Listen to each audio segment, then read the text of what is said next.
return to the UFC. In your first run, you weren't able to get a win, but you were tonight. Tell us how you feel. It's probably the best day in my career as an MMA fighter, and it's also a great day in my life because, like many know, I was really sick last year, and I didn't know if I ever will make it out of the hospital, but I made it, and I became healthy in about 8 months, and today I won in the UFC. It's an amazing story. When you dropped to your knees, Peter, at the end of the fight, your coaches come around you, and it seemed like they said something to you. What did they say to you, or what did you say to them? They just said, finally. That's it. Because it's my second time in the UFC. The first time I lost 3 times in a row, and now it was bad. You seem to dominating throughout the entire fight. Yeah. Is there anything that you're surprised about his performance? Yeah, he had a pretty good guard. I'm a pretty strong grappler on my own. I have about 400 matches in Jiu-Jitsu, and I'm a pretty good guard passer, but his guard was really good. He had really flexible legs, so I feel if I pass the guard, I may lose the position, and I didn't fight for more than a year, so to be honest, I didn't fight with a lot of risk. I played it safe because for me it was important to get back the feeling, how it is to be in the octagon, how it is to fight. And this win was really important for me. Next time I will go take much more risks, and I'll try to win the fight by submission or knockout. But tonight, I tell you the truth, I played it safe. Does it make it a bit more special, the fact that it's in Berlin, Germany for you? Yes, of course. You know, I've been supporting the UFC since they came the first time here. I'm a pioneer of the sport. I started to fight in 2004 when I was 16 years old. There was no MMA. We call it vale-tudo. It was with stomp kicks, with headbutts, with we were allowed to pull the hairs, and I was 16 when I made my first vale-tudo fight. And since that, I'm involved in the sport as a coach. I have my own gym and as a fighter. And for me, it's important to bring the sport to Germany. And of course, the UFC came the third time to Germany. I was on all 3 cards, and winning today in the capital of Germany, it's awesome. And you heard the crowd. Like I said before, I'm pretty sure there is nobody with more fans here than me. How much does that mean to you to have the fans supporting you and hearing them throughout the entire fight? It's almost as important as the win, because that's why we do the sport, you know. I'm not doing it for me. Of course, I love to do it, and it's my big passion, but I see that the people like what I'm doing, and the people like me, and it's the best feeling. You hurt your leg in the fight. How tough was it to keep on going and to hold those positions with your injury? You know, in a fight, you don't feel any pain. I broke my hand in a fight before. I broke my nose, and in the fight you're full with adrenaline, and almost everything can happen to you. And of course you feel it, you notice it in the back of your head, and you say, fuck man, just keep going, keep going, keep going. You have to win this fight. Injuries, they don't matter during the fight. We have enough time to heal them after the fight, so everything is cool. MMA is quite controversial in Germany. What is your stance? What is your argument for MMA on public You know what? TV? Everybody has the right to have his own opinion. If anybody really looks at the sport and says, okay, I don't like it, that's okay for me. But if somebody only sees highlight videos on YouTube, and then after that he says, it's a hard sport and it's not good, then I don't even want to talk with him. But if somebody says, okay, I don't like it, it's your right to not like it. It's a hard sport. We fight, we punch, we knee each other, we elbow each other to the face. Of course, not everybody likes it, but it's a sport. It's no different than boxing and than any other sport. Plus, we are fair sportsmen. We're training hard, and we have a lot of passion for it. Because in MMA, there is not much money.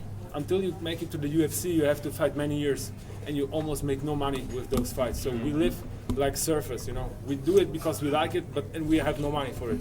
I live in my own gym. I don't even have an apartment because.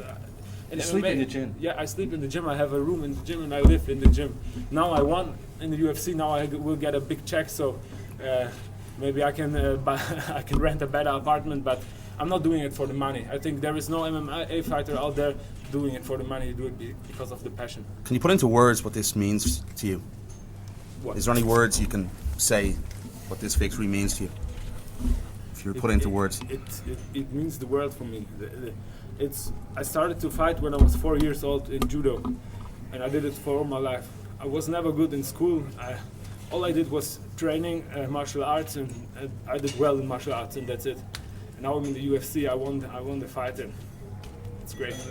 You're obviously, very emotional. That's clear to see. But this was the first fight for you since I believe November 2012. Yes. It's been a long time since you last fought. How quickly would you like to fight again for the UFC, and would you like to have a regular series now? Yes, I would like to fight at least 2 times a year, probably even 3 times. I will take a week of vacation, heal my wounds, and then I got my next training camp scheduled for California in July. I will leave to America in July to train with the best fighters in the world, and I'll be there for over a month, and then I come back, and I hope to fight maybe at the end of summer again.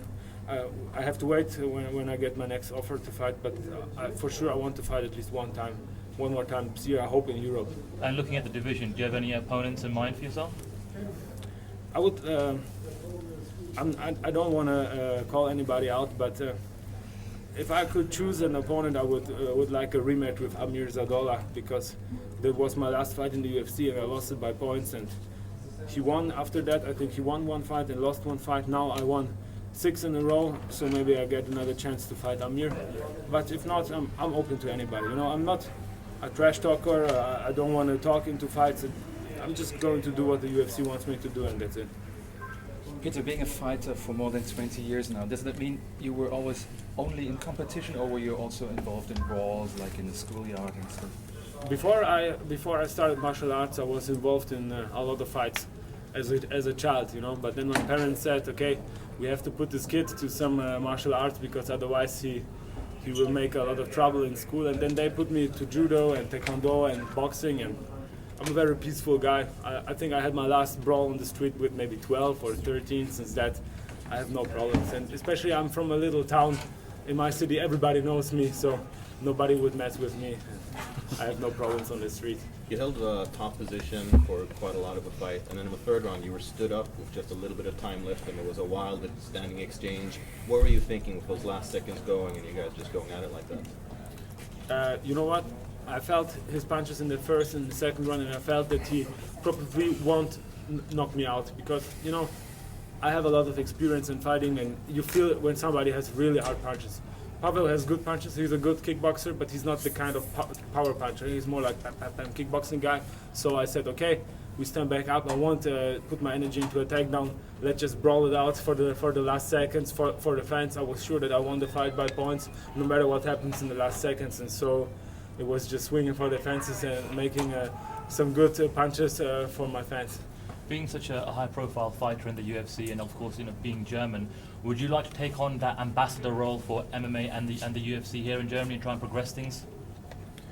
You know what? There was a time when I really loved to be in the media and support the sport. Then there came a time where I said, no, I won't give any interviews because it doesn't matter what I say. They write whatever they want. But now I see there are some changes in the media. The people start to they want to learn more about martial arts. And if I meet reporters where I see they are into that sport, they inform themselves before they talk to me. I'm open for every interview, for every TV show or anything. But if somebody comes to me and he hasn't seen one single MMA fight, then I don't want to talk to them because they are not doing their job correctly. So I don't want to waste my time for that. Excellent. Okay. Thanks, Peter.